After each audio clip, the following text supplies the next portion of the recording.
শুভ নববর্ষ, শুভ নববর্ষ। জাতীয় নাগরিক পার্টি আজকের এই নববর্ষের দিনে, বাংলা বছরের প্রথম দিনে,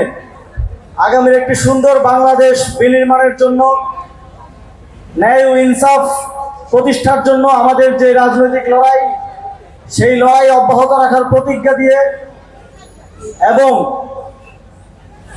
বাংলাদেশকে একটি সুন্দর রাষ্ট্র হিসেবে গড়ে তোলার প্রতিজ্ঞা জনগণের প্রতি জানিয়ে এই নতুন বছর শুরু করছি। আমাদের এই লড়াইয়ে আমাদের রাজনৈতিক, সামাজিক, সাংস্কৃতিক এই লড়াইয়ে আপনারা আমাদের পাশে থাকবেন, যেভাবে বিগত দিনগুলোতে ছিলেন, এবং ইনশাল্লাহ আমরা একটি সুন্দর বাংলাদেশ বিনির্মাণ করব এই প্রত্যাশা ব্যক্ত করে